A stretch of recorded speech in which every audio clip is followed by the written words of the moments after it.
আচলতে অসমীয়া জাতিৰ এই মুহূৰ্তত যদি আটাইতকৈ ডাঙৰ গাদ্দাৰজন হৈছে তেখেত হৈছে মনোজ গোস্বামী ডাঙৰীয়া। আমি এটা কথা স্পষ্ট ভাষাৰে জনাই দিব বিচাৰো যে মনোজ গোস্বামী ডাঙৰীয়া এটা কথা পাহৰি যোৱাটো ভুল যে এই আহোমে আচলতে 17 মোগলক পৰাস্ত কৰিছিল আৰু সেই সময়ত অসমত বসবাস কৰা প্ৰতিটো জাতি জনগোষ্ঠীক আচলতে সুৰক্ষিত ভৱিষ্যতৰ স্বাৰ্থত লাচিত বৰফুকনে যুদ্ধ কৰি নৰিয়া দেহাই যুদ্ধ কৰিছিল। আৰু তেতিয়া কিন্তু সেই সময়ত আমাৰ স্বৰ্গদেউসকলক বা লাচিত বৰফুকনৰ দৰে আমাৰ বীৰসকলক তেওঁলোকে কি নিপ্ৰতিকূল আৰু কি তেওঁ অত্যাচাৰী নামেৰে নামাকৰণ কৰিব নেকি? এই কথাটো আমি তেওঁলোকে প্ৰশ্ন এৰিছোঁ। আৰু সমান্তৰালকৈ তেওঁ এটা কথা জনাটো অতিকে দৰকাৰী যে আহোম স্বৰ্গদেউসকল যেতিয়া এটা ৰাজশাসন ব্যৱস্থাত আছিল তেতিয়া তেওঁলোকে নিজৰ মূল ধৰ্ম বা পৰম্পৰাগত গোটেই তেওঁ আচাৰ বিচাৰ সকলোখিনি কিন্তু ৰাইজৰ ওপৰত তেতিয়া অসমবাসীৰ ওপৰত জাপি দিব পাৰিলেহেঁতেন বাধ্যবাধকতামূলক। কিন্তু তেওঁলোকে তাকে নকৰি তেওঁলোকে অসমত বসবাস কৰা প্ৰতিটো জাতি জনগোষ্ঠীক একেলগে লৈ যোৱাৰ যি মানসিকতা প্ৰয়াস কৰিলে আচলতে সেই তাক যি উদাৰ দৃষ্টিভংগী সেই গোটেই কথা বতৰাখিনিৰ ওপৰত কি নিপ্ৰতিকূল আশাৰে তেওঁ অহংকাৰে তেওঁ বিভূষিত কৰিব নেকি? এই কথাটো মনোজ গোস্বামী ডাঙৰীয়াৰ দৰে এগৰাকী সাংবাদিক আচলতে জনাটো অতিকে দৰকাৰী। আমি এটা কথা সময় থাকোঁতেই আমি আচলতে এনেকে মনোজ গোস্বামীহঁতৰ দৰে পানীৰ তলৰ কাঁইটক আমি ইতিমধ্যে আমি টাইমছ ছাত্ৰ সন্থাই চিনাক্ত কৰিছোঁ আৰু অনাগত দিনত তেওঁৰ ওপৰত তেওঁৰ বিৰুদ্ধে প্ৰতিবাদ অধিক তীব্ৰতৰ হ'ব আৰু যেতিয়ালৈকে তেওঁ কঠোৰতকৈ কঠোৰতম শাস্তি নাপাব তেতিয়ালৈকে প্ৰতিবাদ চলি থাকিব। টাইমছ ছাত্ৰ সন্থাই এইবাৰ কিন্তু কোনো কাৰণতে এৰি দিয়াত নাই। অসমত প্ৰয়োজনত আমি উজনি অসমত তেওঁৰ প্ৰৱেশ নিষিদ্ধ কৰিম। তেওঁ আনুষ্ঠানিক যিবোৰ অনুষ্ঠান থাকিব তেওঁ সভা সমিতিয়ে তাত গৈ আমি বাধা প্ৰদান কৰিবলৈ আমি কুণ্ঠাবোধ নকৰিম। এই কথাটো ইয়াৰ প্ৰতিবাদ চলিব আমি স্পষ্ট ভাষাৰে জনাই দিছোঁ। মনোজ গোস্বামী অসমীয়া ৰাইজে টাই আহোম ৰাইজে অভিহিত কৰিছে এজন দালাল।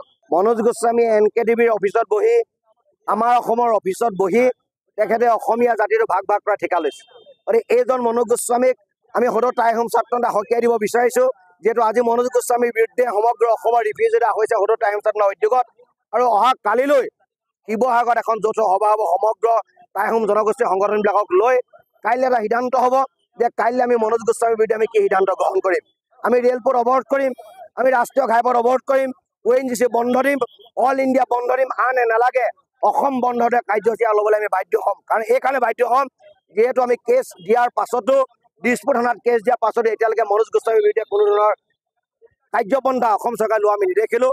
অসমৰ যিজন মুখ্যমন্ত্ৰী তেখেতৰ ওপৰত আমাৰ বিশ্বাস আছে, আস্থা আছে। তেখেতক দক্ষ বুলি কয়, তেখেতে চতুৰ ৰাজনৈতিকবিদ বুলি কয়। তেখেতৰ প্ৰতি আমাৰ এটা আহ্বান, গতিকে আপুনি মনোজ গোস্বামী ডাঙৰীয়াক গ্ৰেপ্তাৰ কৰি জাতিটোৰ লগত থকাৰ আপোনাৰ যিটো প্ৰতিশ্ৰুতি সেই প্ৰতিশ্ৰুতি আপুনি পূৰণ কৰক। এই দালাল লোপী মনোজ গোস্বামীক গ্ৰেপ্তাৰ কৰি জেললৈ প্ৰেৰণ কৰক, নহ'লে অসমীয়া ৰাইজৰ মাজত ভাঙোনমুখী পৰিৱেশ হ'ব। মই পুনৰবাৰ মনোজ গোস্বামীক জনাব বিচাৰিছোঁ যে মনোজ গোস্বামীয়ে জানে নেজানে যে টাইসকলৰ ইতিহাসটো কিমান পুৰণি। টাইসকলৰ ইতিহাসটো 4,700 বছৰ পুৰণি ইতিহাস। যীশু খ্ৰীষ্টৰ জন্ম 2700 বছৰ আগৰ পৰা টাইসকলে নিজৰ হিষ্ট্ৰী লিখিছে। এই হিষ্ট্ৰী লিখাটো এটা জাতিৰ কাৰণে পাপ হ'ব নোৱাৰে। টাইসকলে অসমত হিষ্ট্ৰী লিখাৰ কাৰণে আমি বৰাহীসকলৰ কথা গম পালোঁ, চুতীয়াসকলৰ কথা গম পালোঁ, মৰাণসকলৰ কথা গম পালোঁ। যদি হিষ্ট্ৰীয়ে নিলিখিলেহেঁতেন আমি সেই কথাবিলাক ক'ত গম পালোঁহেঁতেন। গতিকে মই পুনৰবাৰ আপোনালোকৰ মাধ্যমে সকীয়াই দিব বিচাৰিছোঁ, যদি মনোজ গোস্বামীক গ্ৰেপ্তাৰ কৰা নহয় অহা কালিলৈ শিৱসাগৰত এখন যৌথ মঞ্চ আমাৰ সভা হ'ব আহোম জনগোষ্ঠীৰ। গতিকে সেইদিনাখন কাইলৈ সিদ্ধান্ত হ'ব যে অনাগত পৰ্যায়ত আমি কি বিহিত ব্যৱস্থা গ্ৰহণ